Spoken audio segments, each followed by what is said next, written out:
I started an online relationship with my boss. I somehow ended up in an online relationship with my boss, not that she has any idea it's me. Meeting up in real life? Yeah, that's never going to happen. She has absolutely no clue that the guy she's been flirting with behind a screen is one of the people on her payroll. Lately though, she's been in a really foul mood, and the whole office can feel it. The tension's so thick you could slice it with a knife. Even the slackers have been on their best behavior, barely daring to glance down at their phones. She's been grinding nonstop, almost like a machine, working overtime like it's a mission. And because of that, nobody dares to leave before she does. So now we're all stuck at the office until almost midnight, sometimes even later. I've got massive bags under my eyes and my skin started freaking out. But here's the kicker, I think I'm the only one who actually knows what's eating at her. She just got dumped. And the messed up part? I'm the one who ended it. She just hasn't figured that out yet. Let me rewind a bit. This whole thing started with a 2-year online connection. We met on a random forum. She had posted something titled, "Why can't I find a partner?" Naturally, that piqued my interest, so I clicked. She'd written a whole list of her stats. Female, 5 feet 9 inches, 99 pounds, 25 years old. Ivy League grad in management science and engineering. Currently a VP at a Fortune 500 company, pulling in 7 figures. Got a house, got a car, claims to be attractive. Still single. She ended with, "What am I doing wrong?" The replies were brutal. People were quick to call it a thirst trap. "Clearly just fishing for attention," one said. Another wrote, "Yeah right, a 25-year-old VP? Daddy's business, no doubt." Someone even commented, "At least make the lies believable." I chuckled and dropped a sarcastic comment of my own. "Maybe it's your looks. Why not post a pic?" Didn't think anything of it, then logged off. But a few hours later, she hit me up in private messages.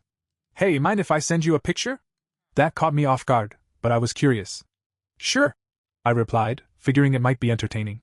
A moment later, an image popped up, and I nearly sprayed coffee all over my keyboard. 5'9"? Maybe in her dreams. She barely looked 5'3". It was a grainy mirror selfie, poorly lit, with part of her face hidden. Thick black-rimmed glasses, outdated clothes, it was a whole mess. But even through all that, her features were stunning. Like if you squinted past the awkward styling, there was serious beauty hiding underneath. And for some reason, she looked oddly familiar. I thought about how many gorgeous women out there have no idea how to present themselves. I figured I'd help her out. Just being nice, you know? So I zoomed in and out a few times, studied the photo, and replied with a detailed breakdown. Told her to try more modern frames, or even contacts. Suggested a better selfie angle, tilting the phone so the charger port pointed toward her. Mentioned switching the skirt to something shorter, darker, like black. And begged her to invest in some decent lighting. She sent back a quick, "Thank you so much." I didn't think much of it and moved on with my day. But the next morning, there she was again, sending a new photo, clearly following all of my advice. And then she kept doing it. Day after day. By day 5, I was honestly starting to get a little annoyed. That's when she messaged me again, asking if she could pay me for my consulting services, and requested my personal contact info. I thought, why not? Easy money. So I gave her my private account. Seconds later, a friend request popped up, with a very familiar profile picture. My heart dropped. It was her. My boss. I completely froze. My fingers moved before my brain did, and I accidentally accepted the request. Panic hit me like a truck. I immediately tweaked my privacy settings to limit chat access and prayed she wouldn't connect the dots. Then a message popped up. "Thanks so much for all your help. Here's a little something to say thank you." Attached was a $5,000 transfer with the note. "Gift. No strings."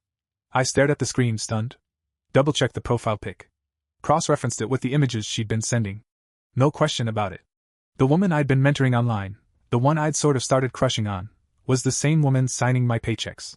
Well, crap. I accepted the money. At least she didn't know who I really was.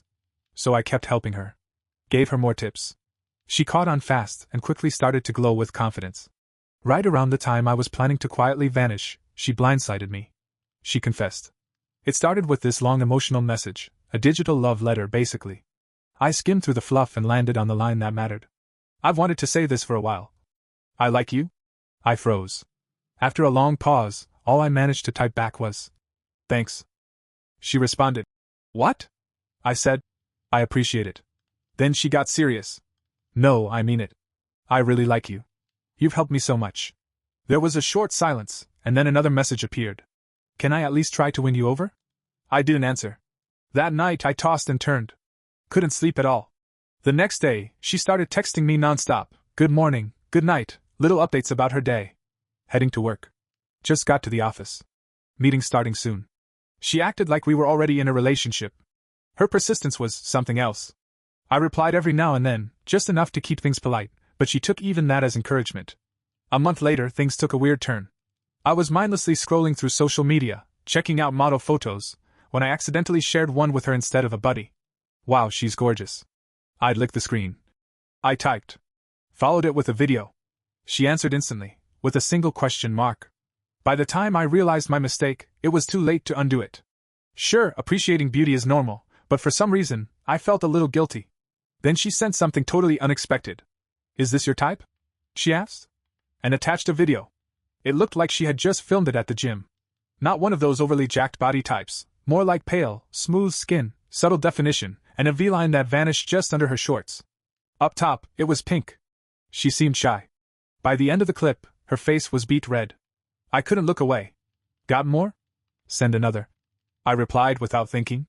She hesitated, but a few minutes later, more videos started rolling in, each one more stunning than the last. I'll be honest, I was completely hooked. She was stunning, and I never would have guessed that my boss, the same woman who always seemed so polished and professional, could act like this in private. It was wild. Something about the contrast made it all the more exciting. Just when I thought things couldn't get more intense, another message popped up on my screen. If you agree to be my boyfriend, I'll send you videos like this every day.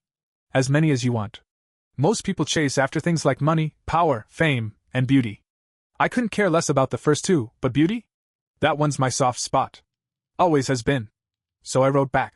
Well, maybe I'll think about it. I figured, why not? It's just an online relationship, right? Still, I made sure to lay down some boundaries from the start. No public posts about us, no changing profile pics to hint at anything, no video calls, and absolutely no real-life meetups. That last one was non-negotiable. She wasn't thrilled, I could tell, but after some back and forth, she finally agreed. And just like that, we were dating. Online only, of course. We kept it going for 2 full years. She kept working on her look, taking every bit of my advice and running with it. Her photos? Her videos? They just kept getting better. She practically turned into a different person, confident, stylish, magnetic.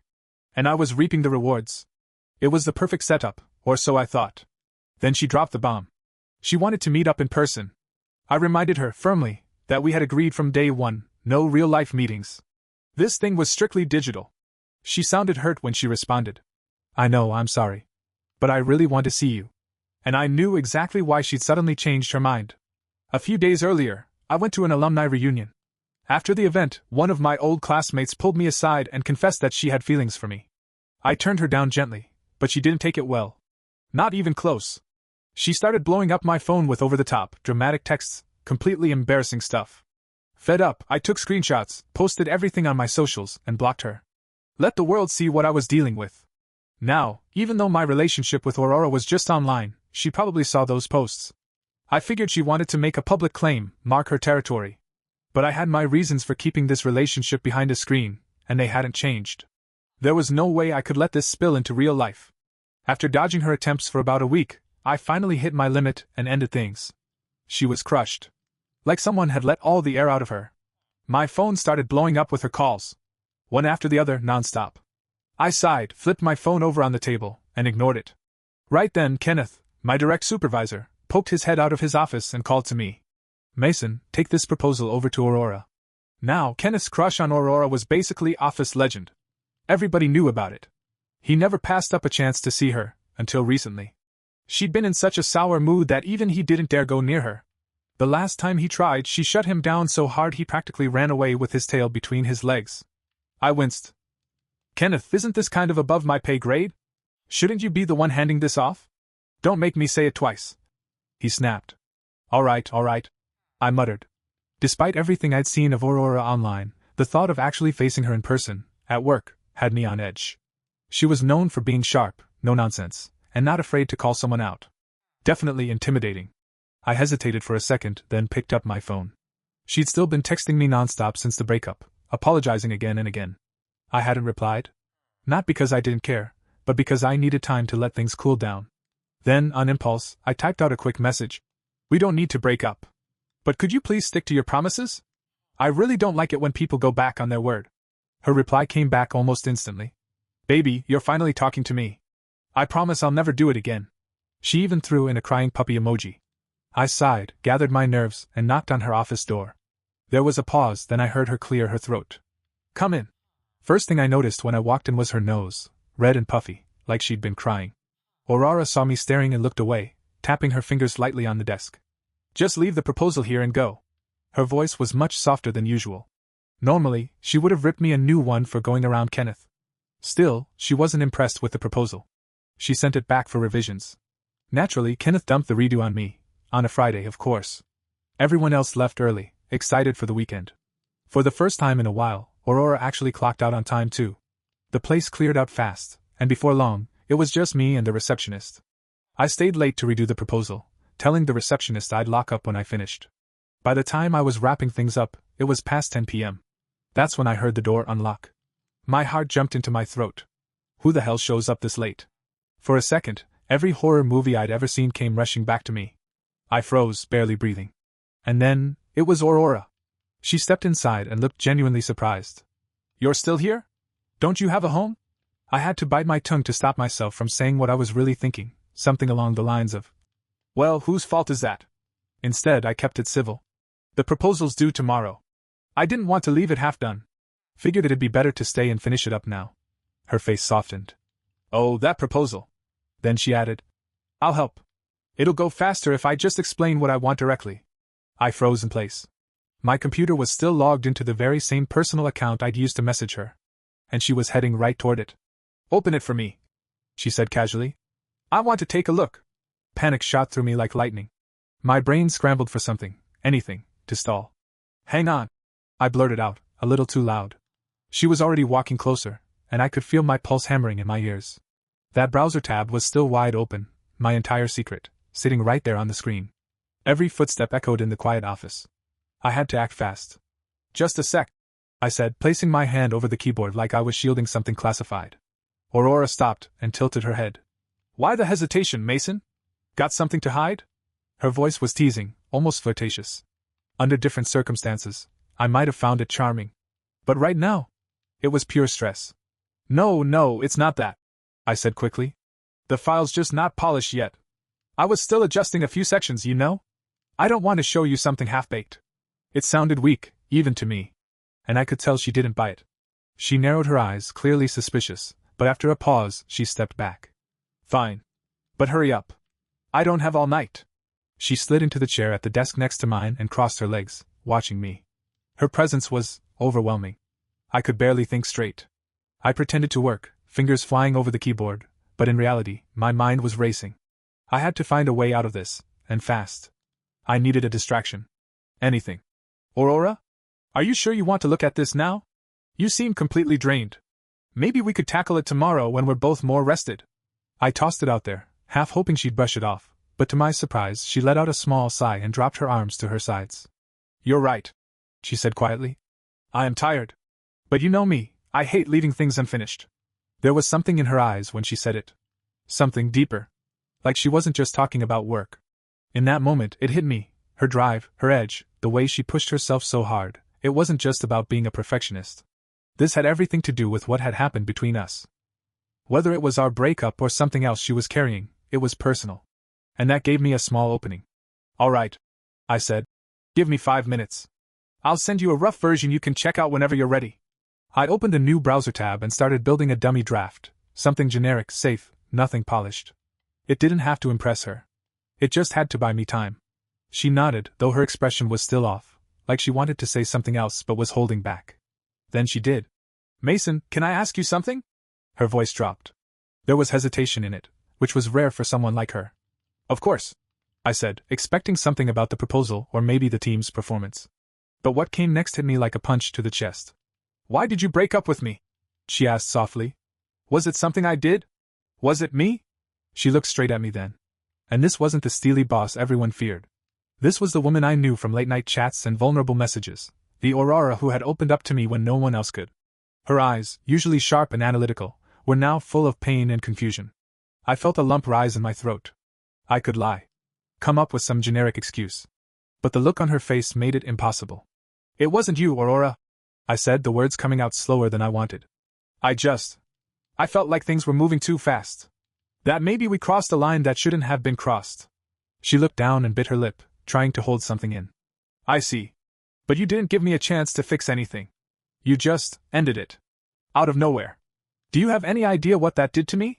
I didn't know what to say. Nothing would have made it better. Nothing would undo what I'd done. Before I could respond, she stood up. Doesn't matter now, she said, straightening her posture. It's in the past. Let's just focus on work, okay? Her tone had shifted again, cool, professional. But I noticed the way she avoided my eyes. This wasn't over for her. Not even close. I handed over the mock-up I had thrown together. She flipped through it in silence, scanning each page while I sat there, bracing for whatever came next. Finally, she looked up. It's not bad. It'll need adjustments, but it's workable. I'll send it to Kenneth as is. She paused, then added, Good night, Mason. She walked out without another word, not even a glance back. The silence left in her wake felt heavy. Like all the air had been sucked out of the room. I sat there, drained. My cover was still intact, for now. But something in me knew that wouldn't last. Aurora was sharp. She saw through things. And if she was suspicious now, she wasn't going to let it go. She'd dig. She'd figure it out. And I had no idea how she'd react once she did. All I wanted in that moment was to go home and forget the whole damn thing. As I packed up my stuff, my phone buzzed. It was a message from Aurora. I still think you're hiding something. Whatever it is, I'll find out. I stared at the screen, the pit in my stomach getting heavier. This wasn't just a hunch on her part. She was serious. And I was about to face the fallout from every bad decision I'd made. The next morning, Aurora wasn't herself. She didn't make eye contact with me, didn't throw out her usual morning comments or notes about work. She was quiet. Focused. Calculating. That in itself was a bad sign. I spent the entire day with this pressure building in my chest, like something was creeping closer, and I wouldn't be able to avoid it. Turns out I was right. At the end of the day, just as I was cleaning up my desk, my phone lit up with another message. I need to talk to you. Conference room. Now. Her tone was icy. No warmth, no hesitation. Just cold. I swallowed hard and headed to the room, already bracing myself. When I walked in, she was sitting at the head of the table, a laptop open in front of her. She didn't look up right away, just kept typing like I wasn't even there. Then she stopped, closed the laptop with a sharp snap, and raised her eyes to mine. Her face was unreadable. But there was something burning behind her gaze, confusion, anger, maybe even betrayal. She folded her arms. So, Mason, she said, voice calm but cutting. Care to explain this? My stomach dropped. Explain what? She picked up her phone, tapped something, and slid it across the table. It was a file, screenshots of messages, videos, photos. All from our 2-year online relationship. Everything was there, my tips, my replies, her photos. But what truly shook me was seeing a screenshot of my profile. One I had never shared with her. How did you even get that? I asked, panic rising in my chest. She tilted her head, eyes fixed on mine. Mason, I'm a vice president at a Fortune 500 company. Did you really think I couldn't figure this out? Her tone sharpened. You were sloppy. A name here. A comment there. A pattern. It all adds up. She waved her hand like she was brushing aside the obvious. Look, Aurora, I can explain. She cut me off with a raised hand. Explain? Go ahead. Try. Because from where I'm standing, this whole thing looks twisted. She stood and started pacing slowly. You knew who I was the entire time, she said, her voice rising. And instead of being up front, you stayed in the shadows, playing me, manipulating me, watching from a distance like some kind of puppet master. That's not normal, Mason. That's obsession. It wasn't like that, I said quickly. I didn't plan for any of this to happen. I got caught up in something that snowballed. I didn't mean to manipulate you. She let out a bitter laugh, but there was no humor in it. Really? Then why didn't you stop? Why keep it going? Why take the money? Why keep letting me open up to you like that, when you knew I had no clue who you really were? I opened my mouth, but nothing came out. I couldn't come up with a single answer that didn't sound like a sorry excuse. Aurora was so much more than my boss in that moment. She was someone who had trusted me, who had fallen for a lie, and now, she was seeing everything through a lens of betrayal. You know what I think? She said, leaning forward with both hands on the table. I think you have a serious problem. You built this fantasy around me, stayed close, and never once thought about what it would do to me when the truth came out. Aurora, I care about you, I said, barely recognizing my own voice. It was shaky. Raw. I know I messed up, I said, my voice low. But I never wanted things to end like this. I just I wanted to be close to you. To be close to me? She repeated, then laughed, but it wasn't warm. It was sharp, wounded. You were close to me, Mason. Every day. In the office, walking past my desk, sitting across from me in meetings. You had all the closeness anyone could ask for. But instead of being real with me, you built a fake version of yourself. You chose to deceive me. She shook her head slowly. That's not affection. That's control. I never wanted to control you, I said quickly, trying to hold on to whatever was left between us. I fell for you before I even knew who you really were, before I realized you were you. Once I found out, I panicked. I was afraid I'd lose everything, afraid I'd mess it up. Well, congratulations, she said flatly. You did. She walked back over to her chair and sat down, crossing her arms tightly in front of her. I trusted you, Mason. Really, deeply trusted you. And what I see now is someone who crossed every line. You didn't just lie. You turned something that could have been real into this twisted performance. I swallowed hard. That lump in my throat? It wasn't going away. And I couldn't blame her for anything she was saying. She had every right to be furious, to feel betrayed. I had made cowardly, selfish decisions, and now the truth had hit the surface like a wrecking ball. So that's it? I asked, barely able to get the words out. We're done? She didn't answer right away. Just stared at me, like she was trying to see something underneath all my defenses. I don't know, Mason, she said eventually, her voice quieter but no less steady. What I do know is that right now, I need space. I need time to figure out if I can ever trust you again, or if all you represent to me now is a reminder of how easily I was deceived. She stood slowly, picked up her laptop, and made her way to the door. But just before she stepped out, she stopped and looked back over her shoulder. One last thing, she said. I really hope, deep down, that you understand what your choices cost. Because right now, I don't even know who you are. Then she turned and walked out. The door clicked shut behind her, and the silence that followed was overwhelming. I sat there, staring at nothing, the weight of it all pressing down on me like a stone. There was no magic fix. No way to rewind the last 2 years and do it right.